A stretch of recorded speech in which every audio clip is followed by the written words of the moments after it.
ന്യൂനപക്ഷങ്ങൾക്ക് നേരെ ആക്രമണം കടുപ്പിച്ച് RSS മുഖവാരിക ഓർഗനൈസർ. രാജ്യത്ത് ഏറ്റവും കൂടുതൽ ഭൂമി കൈവശമുള്ളത് കത്തോലിക്ക സഭയ്ക്കെന്ന ഓർഗനൈസറിന്റെ വാദം. അതേസമയം വിവാദ പരാമർശങ്ങൾ അടങ്ങിയ ലേഖനത്തിനെതിരെ പ്രതിഷേധം ശക്തമായതോടെ വെബ്സൈറ്റിൽ നിന്നും ലേഖനം പിൻവലിച്ചു. സംഘപരിവാർ ലക്ഷ്യം വെക്കുന്ന ഭൂരിപക്ഷ വർഗീയതയുടെ അപരമത വിരോധമാണ് ലേഖനത്തിലൂടെ വ്യക്തമാകുന്നതെന്ന് മുഖ്യമന്ത്രി പിണറായി വിജയൻ വിമർശിച്ചു. സ്വാതി സന്തോഷ് തയ്യാറാക്കിയ റിപ്പോർട്ട് കാണാം.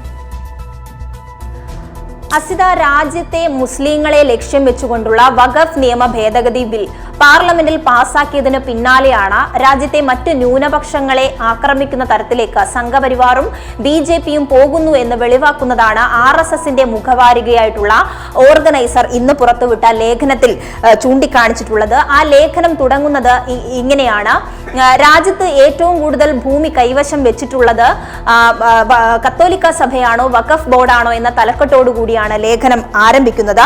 അതിന് പിന്നാലെ തന്നെ പറഞ്ഞു വെക്കുന്നു, ഈ ഭൂമിയൊക്കെ കൈവശപ്പെടുത്തിയത് നിയമസാധുതമായ അല്ലെങ്കിൽ നിയമപരമായ മാർഗങ്ങളിലൂടെയാണോ എന്നുള്ള സംശയം കൂടിയാണ് ഓർഗനൈസർ മുന്നോട്ട് വെക്കുന്നത്. അതോടൊപ്പം തന്നെ രാജ്യത്ത് സർക്കാർ കഴിഞ്ഞാൽ ഏറ്റവും കൂടുതൽ ഭൂമി കൈവശമുള്ളത് കത്തോലിക്ക സഭയാണെന്ന് വരുത്തി തീർക്കുവാനുള്ള ഒരു നീക്കം കൂടി ഇവർ നടത്തുന്നുണ്ട്.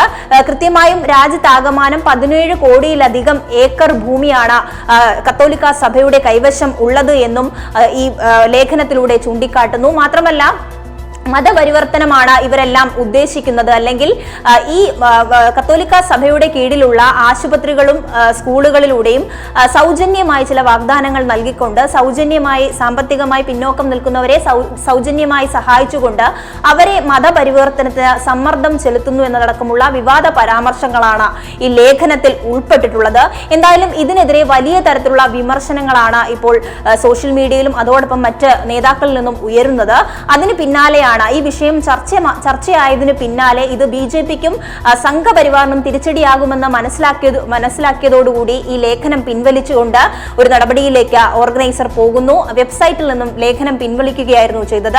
അതിന് പിന്നാലെ വലിയ തരത്തിലുള്ള വിമർശനങ്ങൾ വരികയും ഈ വിഷയം ചർച്ച ചെയ്യപ്പെടുകയും ചെയ്യുന്നു.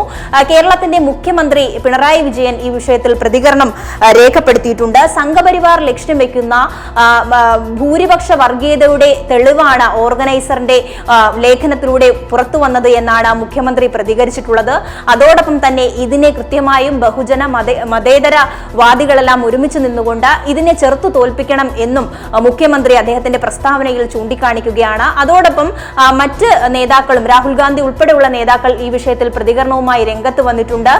RSS എത്ര പെട്ടെന്നാണ് ക്രൈസ്തവ വിരുദ്ധരായി മാറിയത് എന്നതിന് തെളിവാണ് ലേഖനമെന്ന് രാഹുൽ ഗാന്ധി പറഞ്ഞു വെക്കുന്നു. അതോടൊപ്പം ഇതിൽ നിന്നൊക്കെ ജനങ്ങളെ സംരക്ഷിക്കാൻ ഭരണഘടനയ്ക്ക് മാത്രമേ കഴിയൂവെന്നും രാഹുൽ ഗാന്ധി എന്തായാലും അദ്ദേഹത്തിന്റെ പോസ്റ്റിൽ ചൂണ്ടിക്കാണിച്ചിട്ടുണ്ട്.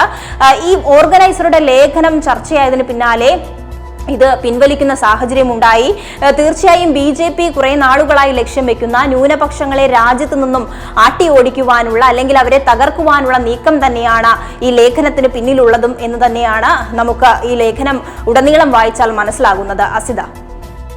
ശരി, സ്വാതി സന്തോഷാണ് വിവരങ്ങൾ നൽകിയത്.